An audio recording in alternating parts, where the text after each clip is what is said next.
E aí, pessoal, tudo bem? Primeiramente, eu quero parabenizar todos e todas pelo empenho impecável nesses 15 dias dessa nova etapa aí do segundo bimestre. Agora nós iremos iniciar um novo assunto bem bacana. Na realidade, dois pontos importantes que nós estaremos falando nesses 15 dias. O primeiro é um pouco do que foi a luta do povo indígena no processo da independência das Américas. Para isso, nós teremos uma atividade de análise de fonte. Vou colocar aqui no fundo, enquanto eu falo aqui, uma música que vocês irão analisar.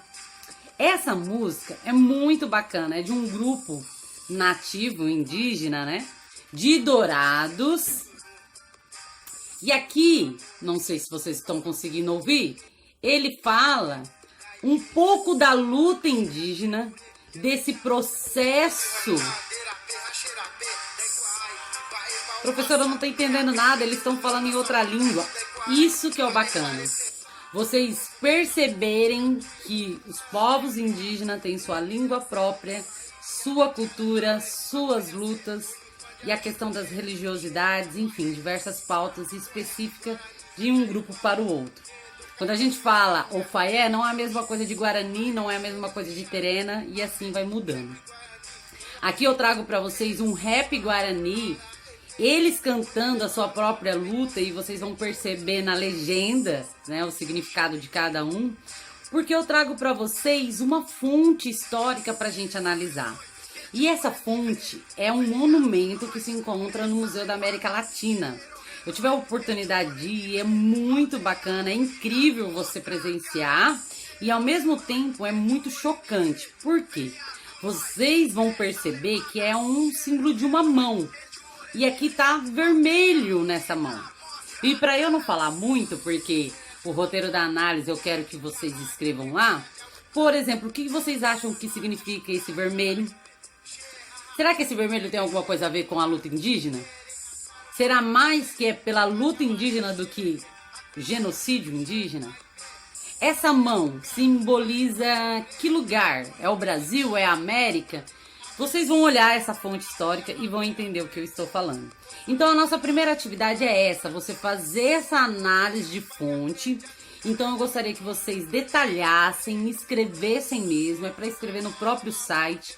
Ao ouvir essa música, eu gostaria que vocês citassem pelo menos só três aspectos da luta indígena no tempo presente, porque isso é primordial. A história nos ajuda a entender o que aconteceu no passado, mas que nós possamos nos se posicionar no presente. Então, se eu estudo história, mas eu não consigo relacionar com o tempo presente, tem alguma coisa de errado aí. Então, é esse ponto, esse paralelo que a professora está buscando que vocês façam. Esse paralelo do passado e o presente, essa luta, então, do povo indígena. Beleza? Então, eu vou desligar aqui a nossa música, porque agora nós iremos para outra atividade, então, proposta. A outra atividade são análise de fonte, mas são duas fotografias emblemáticas do período getulista. Então, lembrando, nós estudamos a Primeira República e após esse período, nós teremos do que nós chamamos, então, de um grande aí momento, no sentido não somente de acontecimento, mas também de período mesmo, de tempo, que Getúlio Vargas ficará no poder. E é desse período que nós iremos conversar. Quem foi Getúlio Vargas? O que de fato, nessas contribuições enquanto presidente para o Brasil? Quais as contradições? O que estava acontecendo no Brasil nesse período? Será que a população se posicionou de alguma forma? Teve algum movimento social, algum protesto? Tudo isso nós iremos falar nesses 15 dias. Para isso, a nossa atividade, então, é uma análise de fonte que vocês irão analisar duas fotografias. E é muito legal, porque uma vocês vão perceber que numa faixa está dizendo queremos Getúlio e na outra fora Getúlio. E isso diz muito do movimento, do que foi o governo de Getúlio Vargas. Se você tiver algum voo, alguma pessoa mais idosa na família, seria bacana vocês perguntarem se eles lembram alguma coisa do Getúlio Vargas, desse presidente. Porque eu tenho certeza que um dos aspectos que eles vão levantar, talvez, é da famosa, famosa, que ele era considerado o pai dos pobres. Mas, ao mesmo tempo que ele era considerado pai dos pobres, ele também era considerado mãe dos ricos. Será que tem como eu lutar pela causa dos ricos e lutar pelas causas dos pobres? E é mais ou menos essas contradições que o Getúlio Vargas se encontra.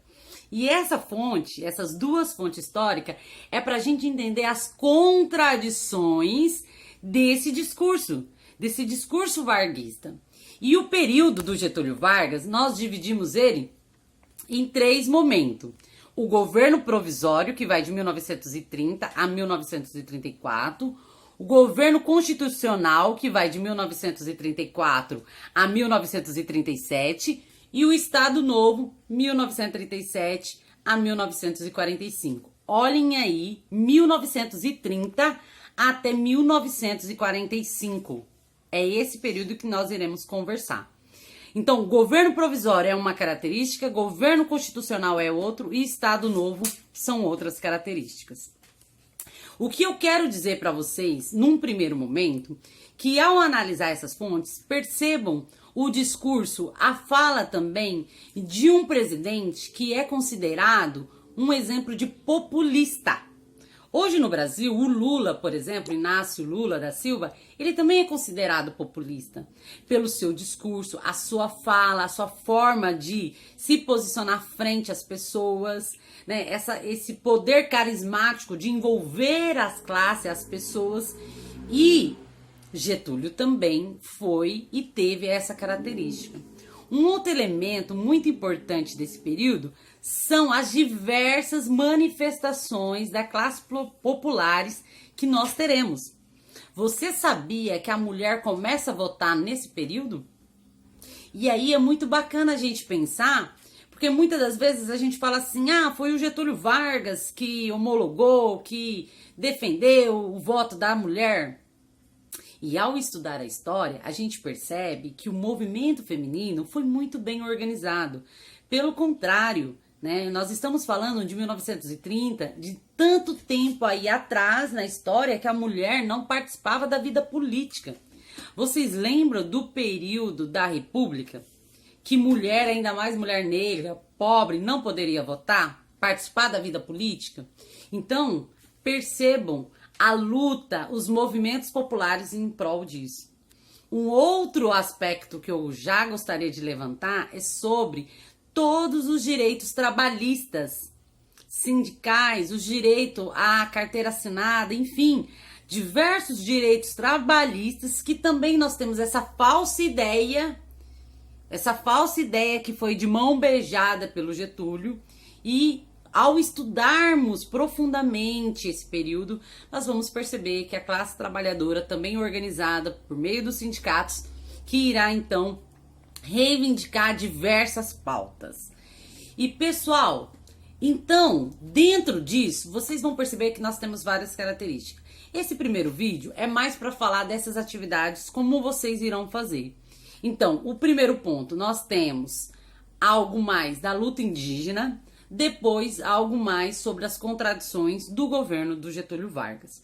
Por último, vocês têm um vídeo, que é um vídeo também interessante, que é a leitura da carta, já vou contar o final da história para vocês. A leitura da carta de Getúlio Vargas, quando ele se mata, e aí ele deixa uma carta emblemática, na qual ele vai dizer que ele então, né, deixa a história, mas ele vai ficar na história, né, com esse ato, ele fica na história.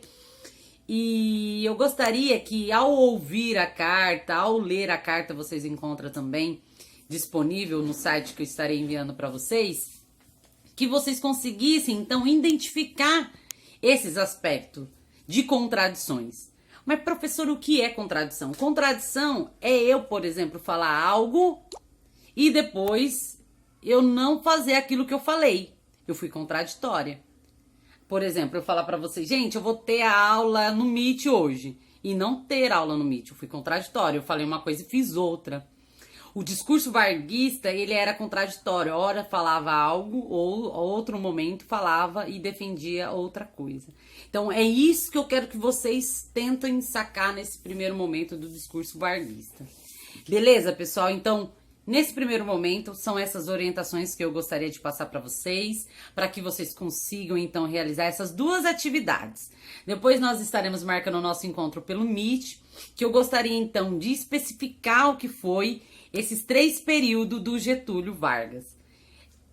Um beijo no coração e qualquer coisa, só me mandar uma mensagem.